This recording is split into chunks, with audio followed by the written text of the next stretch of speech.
Pomrenze presiding. All right, we're here on case number D442958, Conte versus Conte. Counsel, please state your name and bar number for the record. Good afternoon, Your Honor. Richard Crane, 9536, on behalf of, unbundled, on behalf of the plaintiff, Jesus Conte. Also with me this morning is Victoria Javiel, who's the case manager. All right, my hearing is very bad today. I'll speak I up, don't Your have Honor. my hearing aids in. I forgot them. That being the case, and I'm going to disclose it publicly, I will need everybody to speak up. I want to make some preliminary remarks, however, today. It is undisputed there are certain monies that are paid over to the defendant that are exempt, okay? Specifically, any disability pension monies he gets, as well as his Social Security checks. Not in dispute. Mr. Conte, would you consider, once we figure out what's exempt and what's not exempt, having any of those funds that are deposited for your benefit put in a separate bank account? Okay, before we start on this issue... Let's speak up. Okay. You have to answer my question. There is an issue. Sir, you have to answer my question. I asked you a question. Okay. Are you willing to, once we determine what is exempt and what is not, are you willing to take whatever we deem to be exempt and put it into an entirely different bank account that the plaintiff and her counsel cannot touch?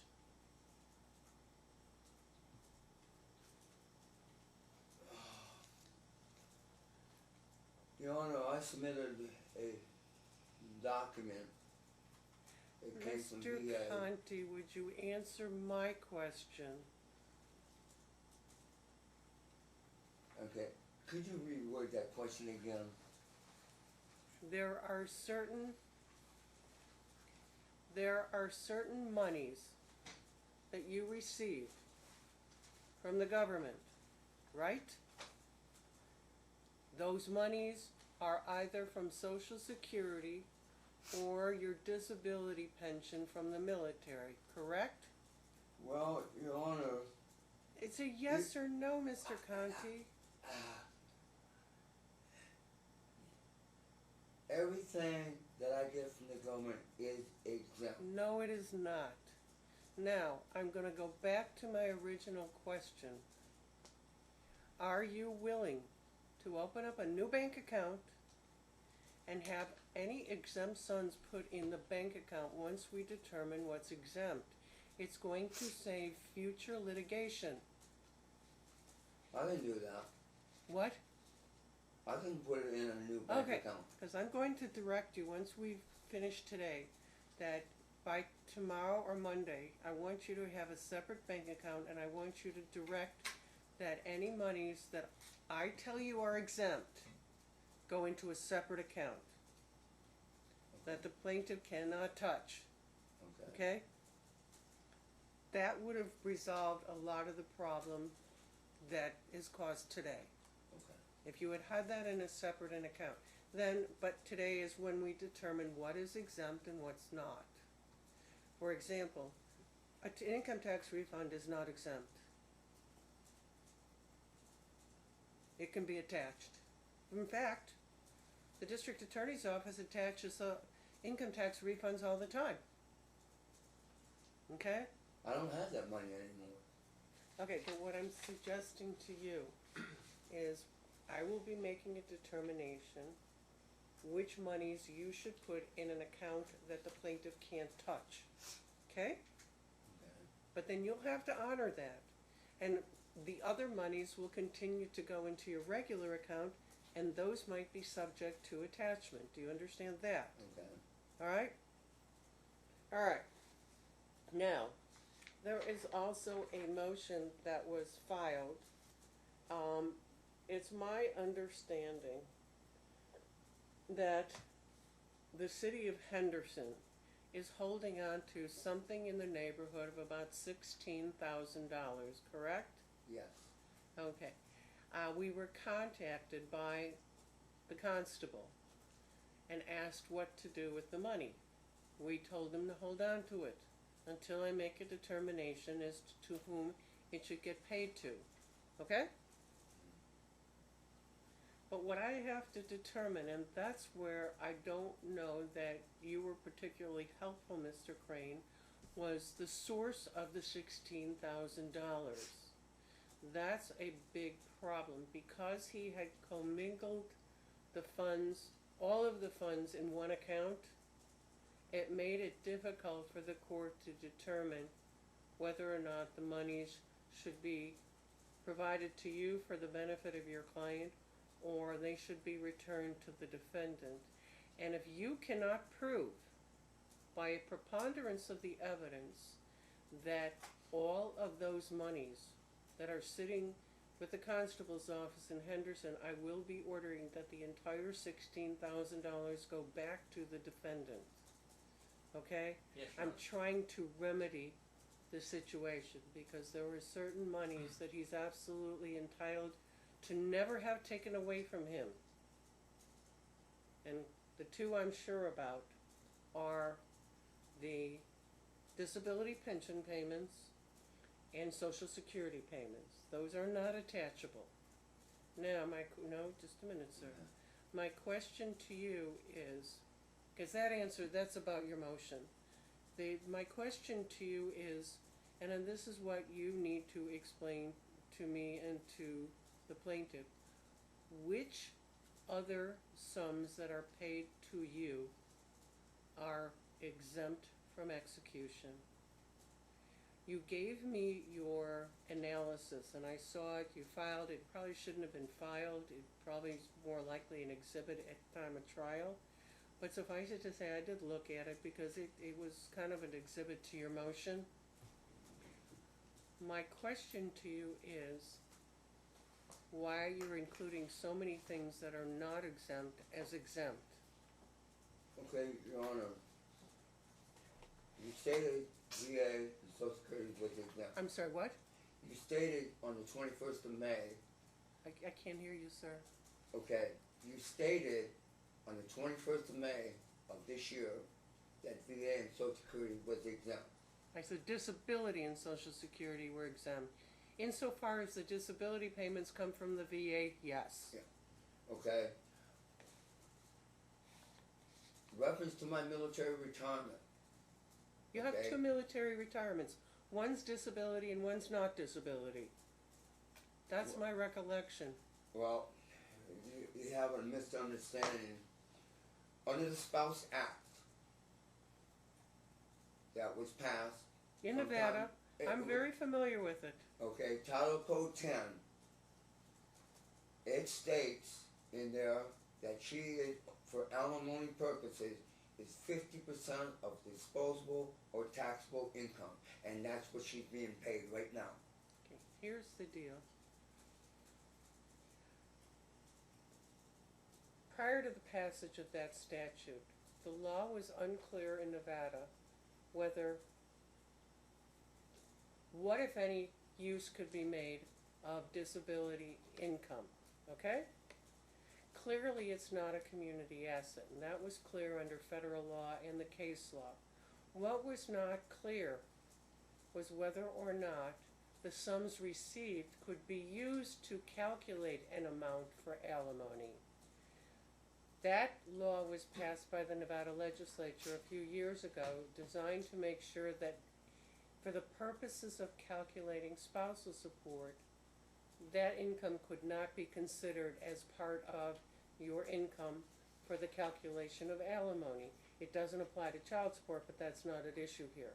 So Right. the point is, as I recall, when I ruled in this case way back when, I delineated what I was going to order could be used to calculate alimony and what could not. And I specifically excluded the regular payments you receive from your disability pension. I specifically excluded those from consideration when I calculated alimony. So to the extent that there is a sum payable as alimony, it is with full disregard of your disability pension. With regard to collection, not only can your disability pension not be executed upon, but now your Social Security cannot be executed upon as well. That leaves another pool of money which can be subject to execution. What part Now- of money is that? Well, the OPM, if you're still getting it. No, I do not. Okay, and I understand that's your position. And any non-military disability pension. Okay, so the rest of it can be executed upon. So the question I have, and this is what needs to be clarified for me, and unfortunately your brief was not particularly helpful on this point. What do you claim is not non-exempt? Yes, Your Honor. If I don't speak loud enough, please tell me, please, Your Honor.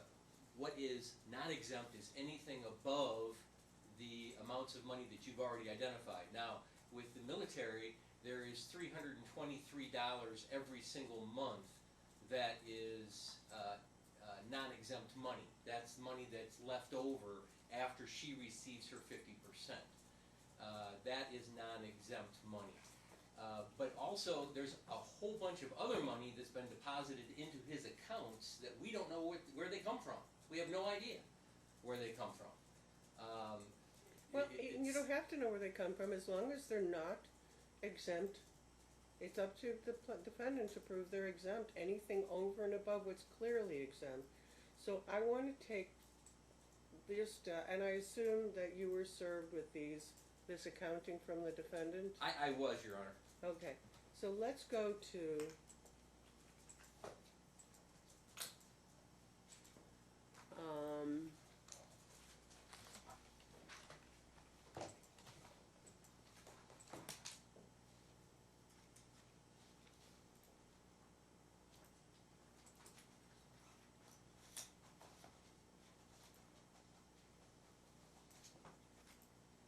okay, let's go to the automatic deposits for February 20th of 2019 through March 18, 2019, just as an example, okay? And that starts on page 11 Okay. of your 133-page exhibit. Okay? Go down to the bottom of the page. February. Okay, it's page 11.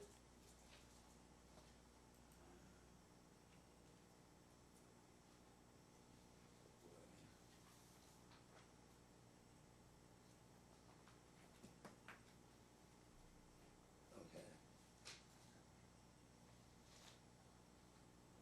Okay, so let's take the first one, February 21, 2019. Down at the bottom of page 11.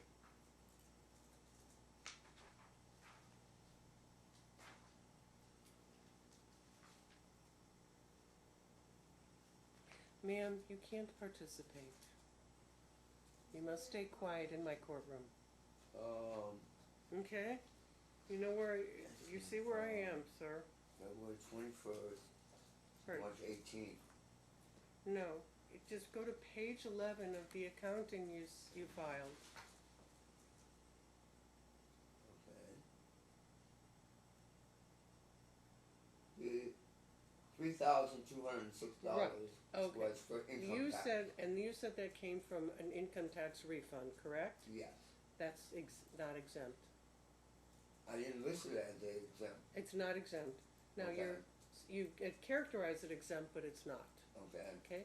Now, if you go to the next entry of the Social Security, that is exempt Okay. from attachment. Then here's where I got confused. Put your hand down, please. I'm asking a bunch of questions so I can do the right thing. Okay. Okay? Go to the next page, top. Okay, you there?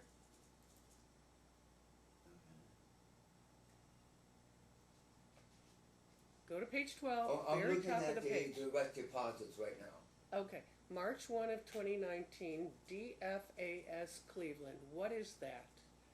That is military retirement. Is it military disability retirement? Well, on my income tax, or LES, it's in this file somewhere. You have two retirement. You have two retirements from the military. No, one. Well, then what's VA exempt? That's VA disability. Exactly. It's But the exempt other one, money. but the other one is not disability. It's not based on your disability. Yes, from- it was. Because I Where, was medically where is retired. your? I was medically retired from the military. And that's why you have the $3,057. Okay. What's not exempt is the additional military retirement you get. Okay. Only on my income tax that I filed last year, only $7,000 showed up on that's taxable income. The rest is disability pay. Sir, there's a big difference between taxable and exempt.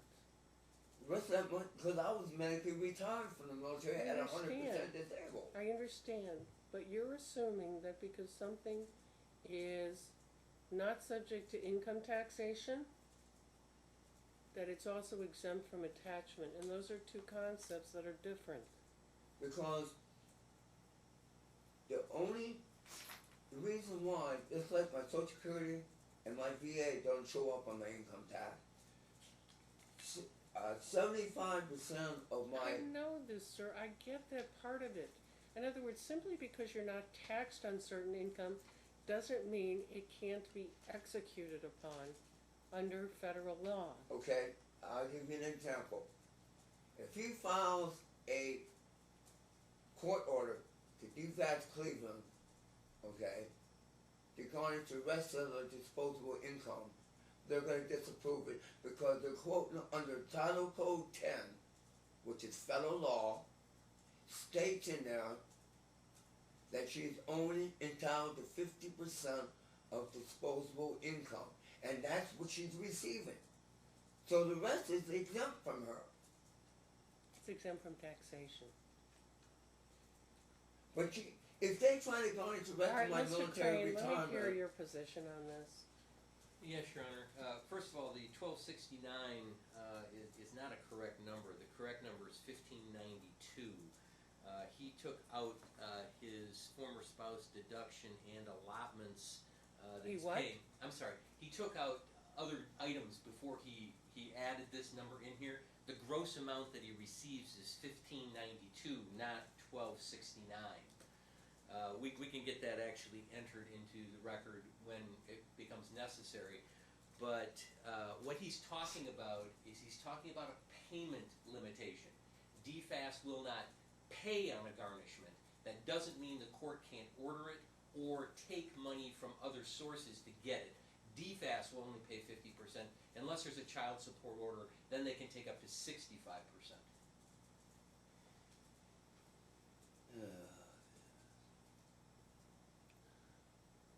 When you garnished the $16,000 approximately from Mr. Conte's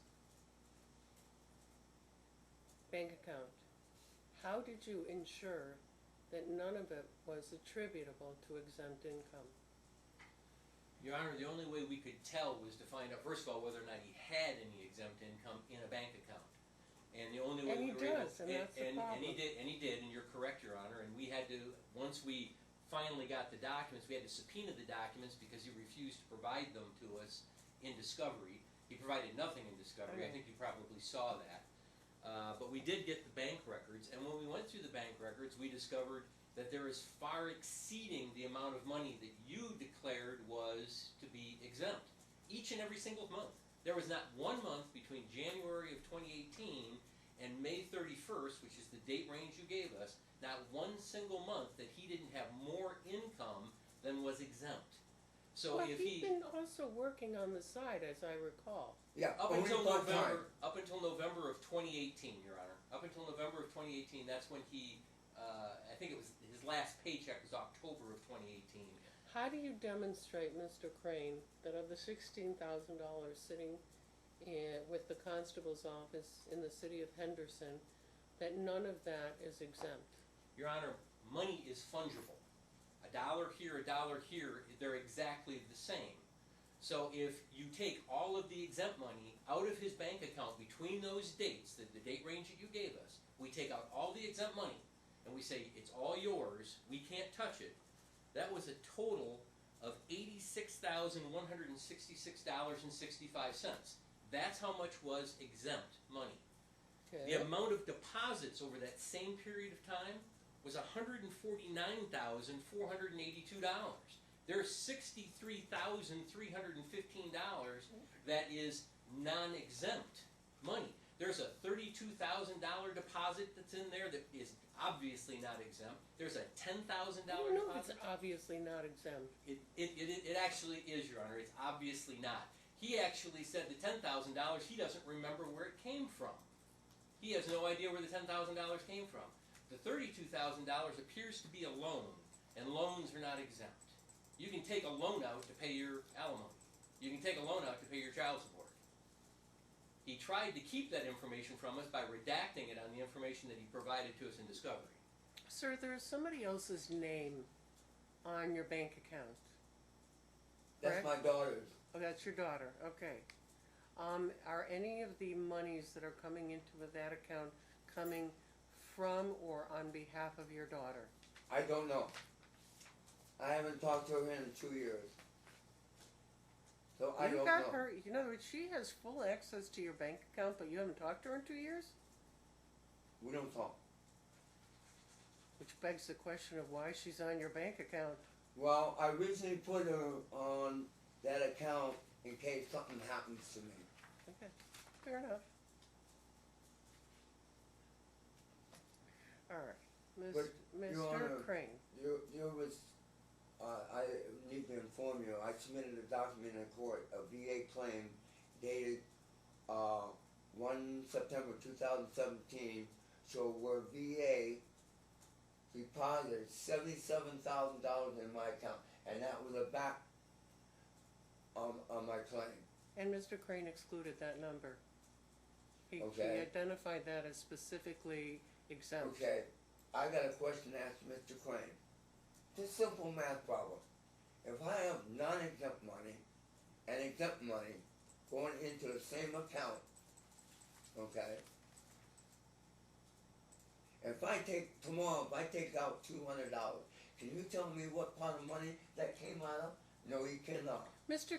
Conte, what was the first question I asked you when we started today? What was the first? I do not, you gotta understand, Sir. I do not retain language. Okay. You need to set up a separate account. I already know that. Okay? But you didn't do it leading up to that, and this is where we've gotten to the confusion. Okay? This is where the confusion has arisen. Mr. Crane, I'm sorry. how for that. much, in your opinion, exclusive of interest and penalties, does the defendant currently owe to your client in unpaid alimony? Just want to know the number. I'm sorry, Your Honor, did you say inclusive of interest? Exclusive of interest and Exclusive penalties. Your Honor, currently, $36,454. Yeah, where do you come up with your math? You need to go back to school for that.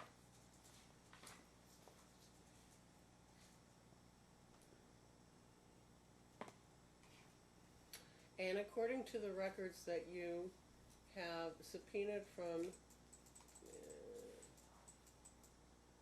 the U.S. Bank, Yes, Your Honor. okay?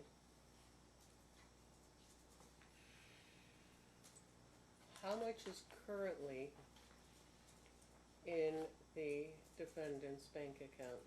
I can't answer that, Your Honor, because we only subpoenaed the records up to the period of time that you directed us to. So I can tell you as of May 31st. I can't tell you today.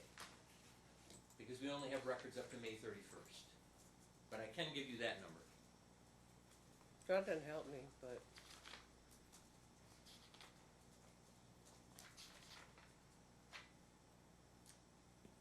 It appears. Here we go. I can't talk anymore. The ending balance on. Ooh, that's not the one. That's not the right number. That's not the right one. 203. Sorry. There we go. The ending balance as of June 18th was $288.03. But if we go back to May, the end of May, which is what you directed us to, there was $25,478.54, Your Honor. That's as of May 16th of 2019. right, that's what I'm seeing.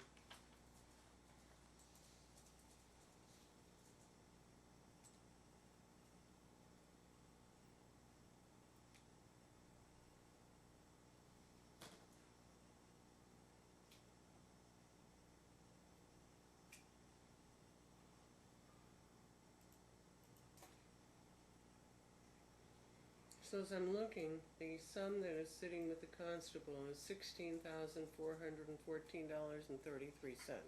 We were never informed, Your Honor, so I can't answer that question. Well, it says it was garnished.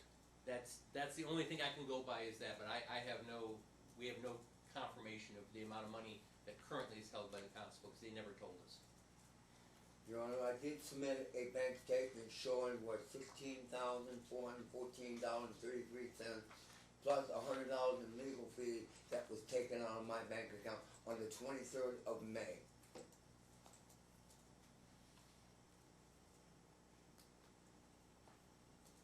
And I'm not sure what that document was on. I think that was part of my motion to get my money back.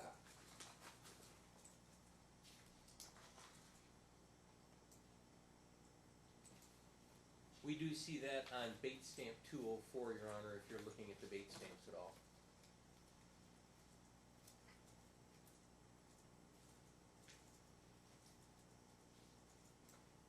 I'm gonna look at-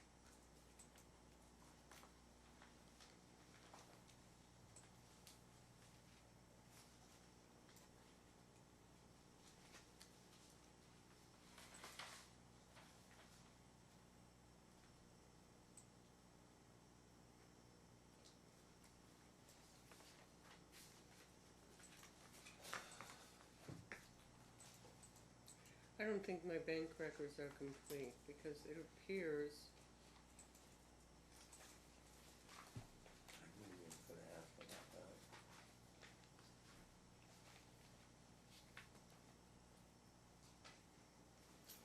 You know what that statement might be? Hmm?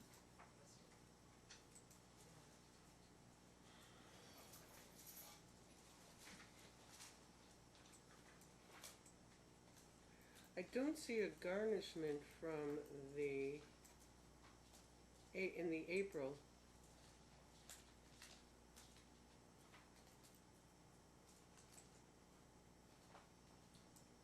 No, Your Honor, it was on May 23rd. Is the date that it shows it leaving the account.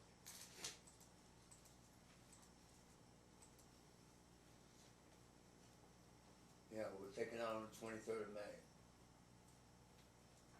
And you directed him on the 21st to stop that writ of execution. He didn't do it.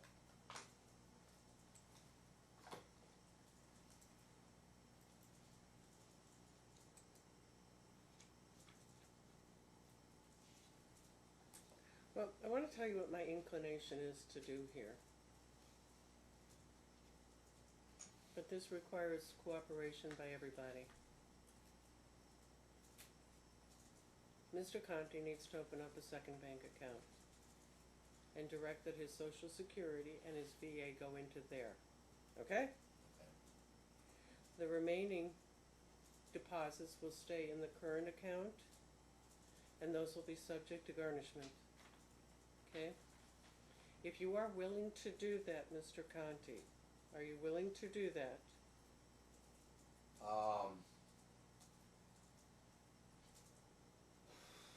The You larger gotta let sum, me think about this one. the larger sum is your VA.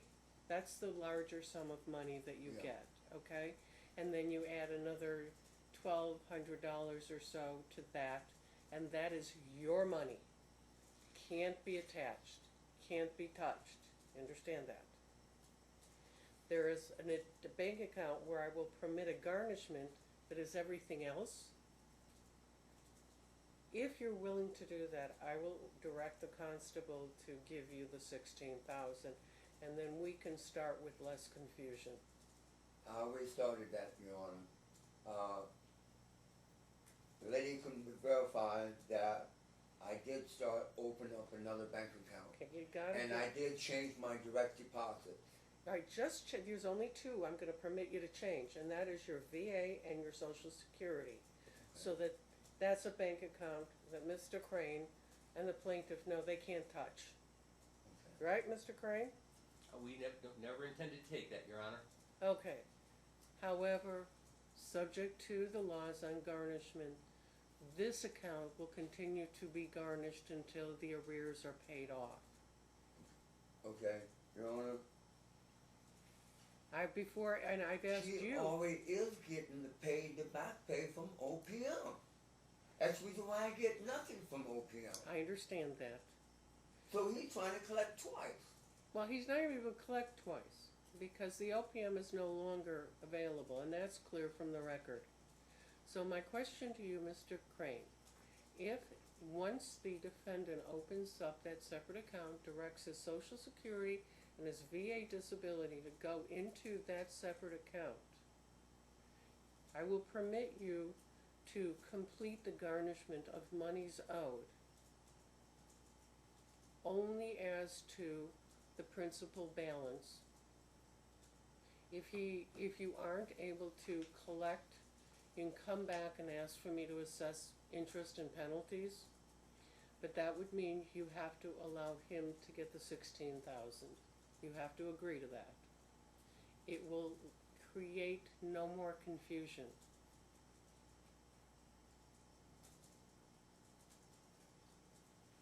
Your Honor, my client has never received her alimony. Never received a full alimony check from Mr. Conte. Well, and if that's the case, you garnish the bank account, you can garnish. And that's what we attempted to do, Your Honor. We attempted to show you that the dollar amount that's been... is the problem that Mr. Conte is raising. And that is that there's been no distinction made by either party as to what you can attach and what you can't. And as you say, money is fungible. However, it would require the court to babysit each time you garnish to make sure that you don't somehow... We certainly do not disagree with the court's remedy for the future. What we disagree with is the past. Mr. Conte has not ever paid the $1,000 that you ordered way back when. She gets $984, $86 a month is all we're able to take from his military retirement and from the OPM. That's all we get every month. Okay, So but he no longer has the OPM. No, the OPM is there, Your Honor. Half of it is her property, which you awarded to her in the divorce. The other half is what we're garnishing to pay current support. Okay, show me where the OPM payment shows up in, let's just say, the February 2019 bank statement. I don't remember when you awarded it to her, Your Honor. She's receiving 100%. I awarded it to her at the time of the divorce, her share of it. You ordered 50%. You then, later, made an order with an amended co-op that gave her the other half to pay ongoing support and arrearages. Okay, but my question to you is, Mr. Conte contends that he's no longer receiving OPM. You are telling me he is, so show me where... No, Your Honor. He's not getting it. She is. That's for the back pay. 100% of the check is being paid to her. And how much of that is getting paid to her? What's the number? Well, the 50% of that is what is... No, I didn't ask you about percents. I asked you a dollar number. 1336. $1326 is what she's receiving, of which half of that is her community property share. Wrong, Mr. Crane. You're dead wrong. And in 2012, Mr. Root sent that divorce decree to OPM. 2012, she started receiving $290 for property. I got a letter, Mr. Root got a letter from OPM says she's only entitled to 23.6% of my OPM check for property. Okay, but then I ordered, because you weren't paying your obligations, that there were arrears and they could be paid from your share of the OPM because it was not exempt. Okay, one other thing too, Your Honor.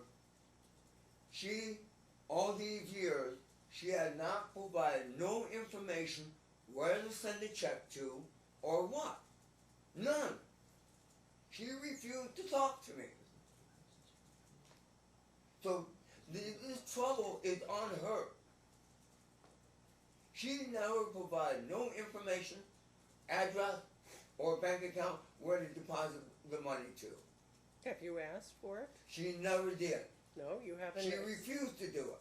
We haven't submitted a discovery request to her to ask for it. We would certainly produce a bank statement. How many that times do you want to deposit- come to court on this case? Your Honor, I want to do exactly what you said as far as the remedy for future collections. I'm just disappointed that I can't collect even current alimony for the client over these past, since 2015, which is the order that you made. No, Mr. Crane, that's not what I'm saying. I don't I'm want to not ever saying come back you here can't again, Your collect. Honor. Never What again. I'm saying, suggesting to you is a remedy. Your Honor, if you gave us the $16,000 going forward, we would do exactly what you said. We'd be very happy because she would actually put a dent in the ongoing increase in the amount that's owed. It gets bigger every single month. And he's not doing anything about that. You didn't do nothing about it in 2015. All you did is kept doing is take my OPM check away from me. More and more and more. And it was all for the back pay. To the extent that I don't know that it can be established with a reasonable degree of certainty that all of the $16,000 should go to the plaintiff, what I'm suggesting is, if in fact it goes to him, then that's an additional amount of money he still owes her. But it won't bear interest and penalties. That's all I'm saying. And then you move forward. And now you have a clear-cut path to complete whatever payment on arrears he owes. But you won't be, there's no peril of touching exempt assets. That's the concern I have. It's the peril of touching his assets. If he opens up a separate bank account that you can't touch, there are still going to be monies going from DFAS Cleveland and whatever other monies that go in, whether they're a loan or whether or not he's working on the side, that you can attach. And the money that he received over the past period of time that you authorized us to look at, we're supposed to just forgive that, Your Honor? No, when he makes I'm not $7,000 in a single month? No, Mr. Crane, you aren't listening to me. What I'm telling you is, and this is a suggestion, it's not an order yet, it's a suggestion that he gets a 16 now. Now, that doesn't mean he owes $16,000 less. He actually continues to owe that $16,000. But now, when you're going to attach his bank account, you can attach it based on any of these other sums that are going into this U.S. bank account. Rather than attach it, Your Honor, can we have him actually pay it directly to her? $16,000? No. The money that's going into this other bank account, the DAFS money that he's receiving, can we actually have that sent directly to her bank account? rather than us having to do You really garnishments. trust him to do that? Your Honor, I can do garnishments, but they expire after 120 days. Yes, they do. I have to keep renewing them. Yeah, but see, These are the counsel, additional fees. if you're suggesting that I order that he pay it, he's not going to pay it because your track record is not paying. Okay? So for me to say order him to pay it over, you're going to be back in court because he isn't going to do it. And Your Honor, and at that point, then we can hold him in contempt. Then you can At hold that him. point, we can get the interest on all the money that you're saying you're not going to get this Absolutely, interest but on. I just don't see it happening. Go ahead. Your Honor, my interpretations, from what I can understand, are you gonna give me back my $16,000 Okay. or not? Here's my question. Today, as you sit here today, exclusive of interest and penalties, what is the actual sum of the defendant's arrears? $36,454, Your Honor. Okay.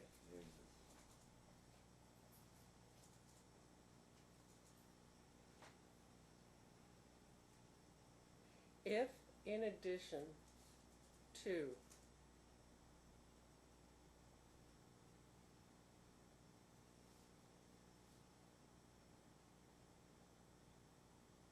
the sums that are regular alimony payments, I add a $250 payment toward arrears, which if he doesn't pay, you can get him held in contempt, etc., etc.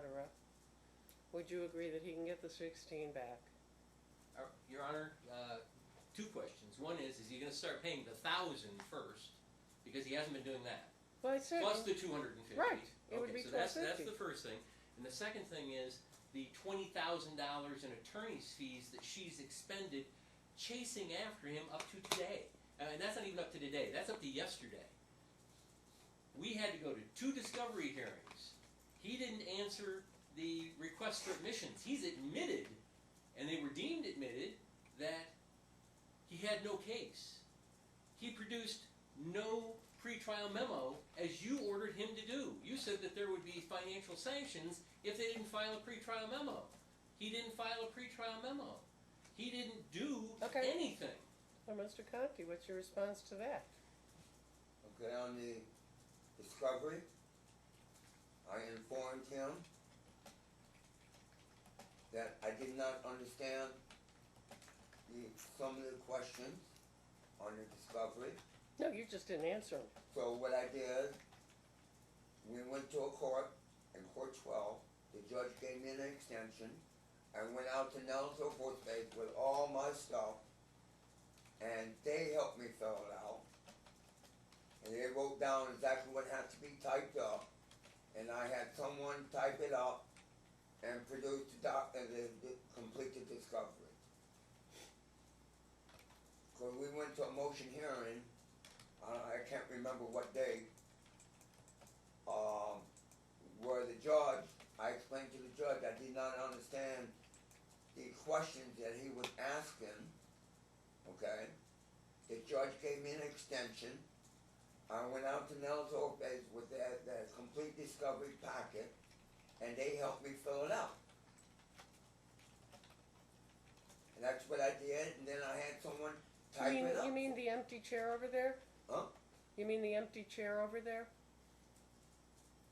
You're putting words in somebody's mouth who's not here. You're claiming you got No. legal advice and you don't have an attorney here.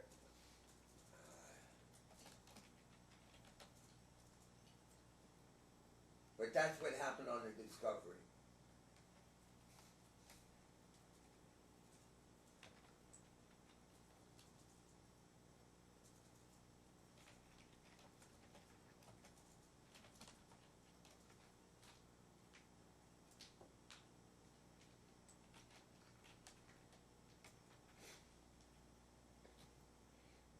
Tell me why Mr.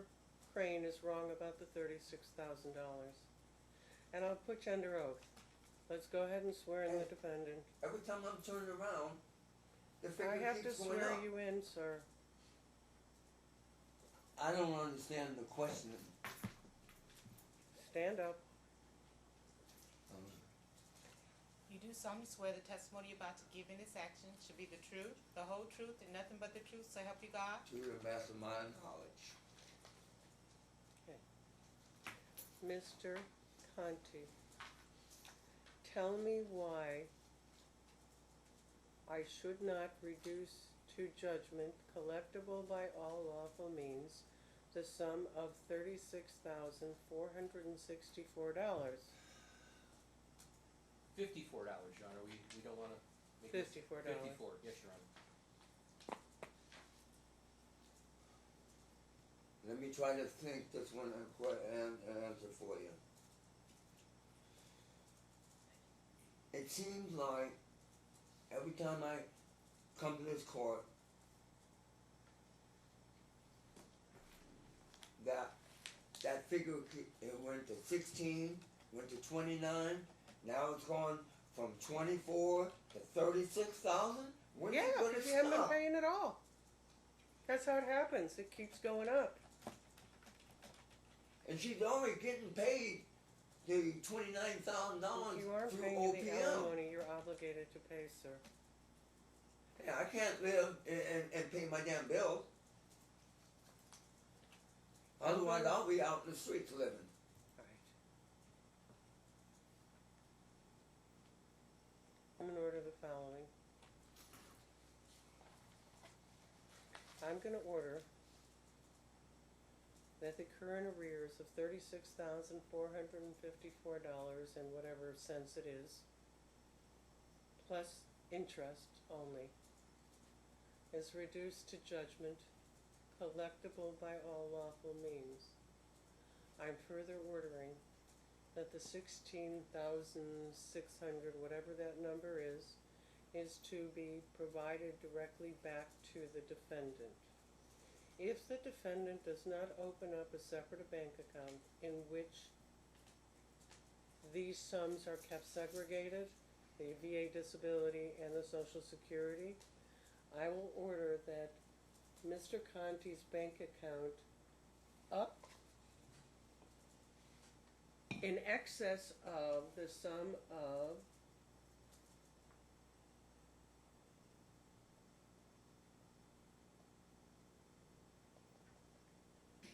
let's try this again.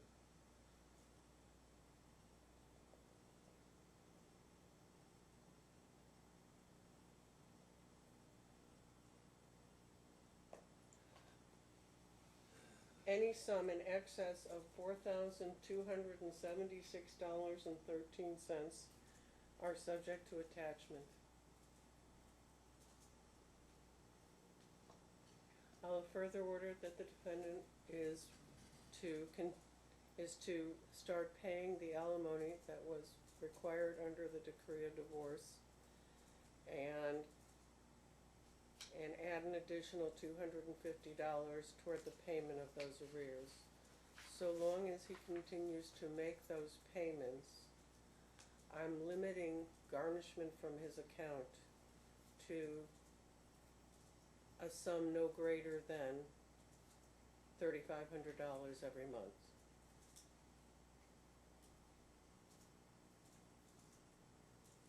I am further ordering, I'm not done yet. Your Honor, I am proof further that I ordering. already started my new bank I'm account. further ordering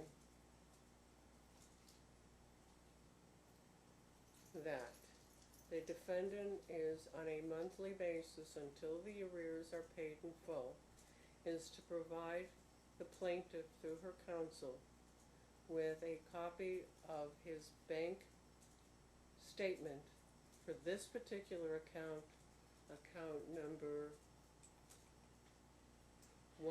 ends in 1697, to the plaintiff every month, so a determination can be made as to what can be garnished.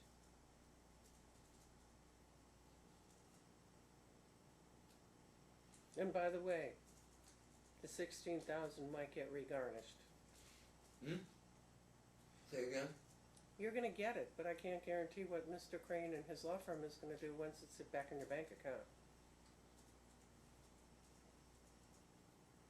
That make sense? Yes, Your Honor. Mr. Conte, You've had a rough going in this case. If you think I'm not sympathetic, you're wrong. But I can't rule on sympathy. I just can't. It's not, I would violate every ethics and principle I have if I ruled on sympathy for any litigant. You have obligations under the decree. You have to meet those obligations, as unpalatable to you as they may be. Those are your obligations. Okay, fine. I can live with that. But also, I need to bring something up in this court. What this lawyer did, he exposed my identity and he put it out there in the open where someone can use it. And here's the document proof. Read page 2. Show it to Mr. Crane. It's my subpoena, Your Honor. It's a subpoena he did on my bank account exposing my identity. He has no safeguards. Someone ain't gonna hack it into the computer. The other servers don't have no John, safeguards. show me the subpoena. Look on page 2.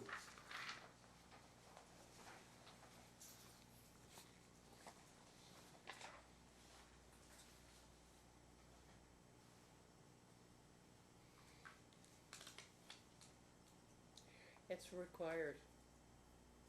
Now, Show me the law. Mr. Crane, have you filed this? No, Your Honor. Right, it's not filed. Therefore, it's not a public document. Mr. Conte, let me make a suggestion to you. If you don't want anybody to be able to see that, or any documents in this case, do you want me to seal this case? Yeah. You in agreement? We have no objection to that, Your All right, Honor. why don't we get this case sealed so that he doesn't have to worry about that? But to the extent that a subpoena, it has to but be Your Honor, sufficiently It's identified. in his computer system. It's in the server's computer command. And no system can be hacked. Yes, and when you go to the doctor and you fill out a form and somebody hacks it, it can be hacked. It's the dangers of everyday life. I have 5 government agencies checking on my social security number. Any transaction that occurred, they're coming after him for Okay. exposing my identity. You can take that shot. It's up to you. I'm not going to give you legal advice by any stretch of the imagination. That's how I'm going to resolve it. I don't know any way else to do it. I am a concern about the math on the taking of the 16. I don't know that it's sufficiently segregated the sums that he was being paid, which is why I'm ordering that 16,000 be distributed back to him by the constable's office, and then prepare the order. Anything over the 4297.13 is subject to garnishment if he's not paying. I'm ordering, however, that sum of 36,454 be reduced to judgment plus interest only, and that, to the extent he continues to pay faithfully, if he pays it, I'm not going to permit a garnishment. If in fact he falls behind and doesn't pay it, you are free to garnish, again, up to that dollar amount. Thank you, Your Honor. Just so it's in the record, Your Honor, with interest, that is $42,511.71. Okay, it is what it is. Just, you know, Your Honor, we still need to deal with the attorney's fees. My client has been injured here by the fact of having to chase him to even get current support. He's still not paying current support, and she's had to chase him for that. And that's not correct. That's not right. And it's cost her nearly $20,000 just to collect the support that she's entitled to. Your Honor, you got a copy of the discovery here in front of you? What discovery? Discovery that was submitted into the courts? Discovery isn't filed. Yes, it was filed. He did file it, Your Honor. We asked that it be struck, and it was struck from the record. That's why I didn't look at it. Okay. You need to read question 39. I don't need to read anything, sir. I have to consider what amount of attorney's fees I'm going to award to the plaintiff in her efforts to collect.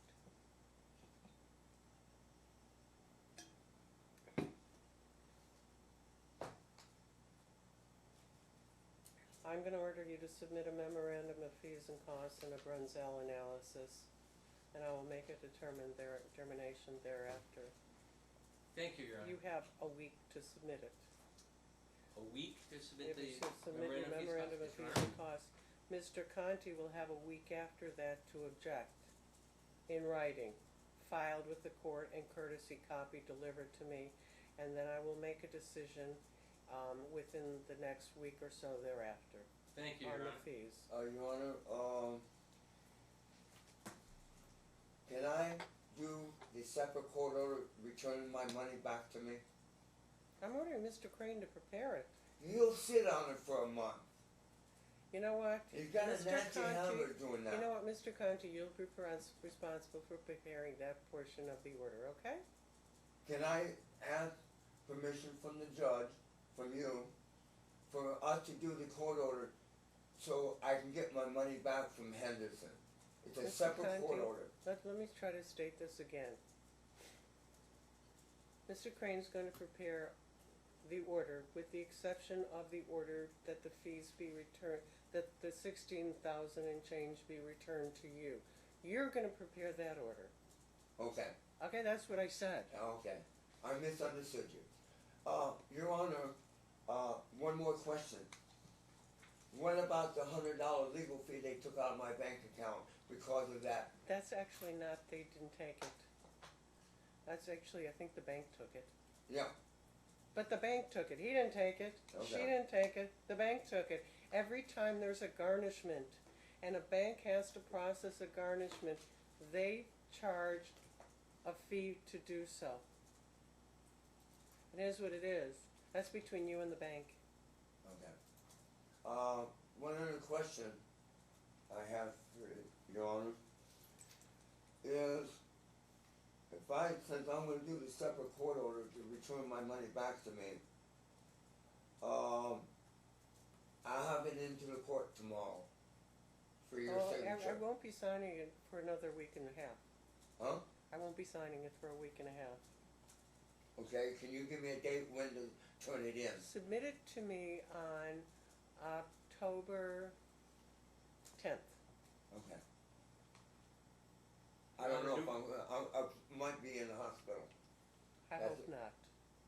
Your Honor, do we get an opportunity to review his order? I'm gonna give you, he has 5 days to review the order to object to it. To my order, but his order, Your Honor. I'd like to be able to review it to make You sure are that... to, before you submit it to me, you're to provide Mr. Crane a copy of the order you intend to submit to me, okay?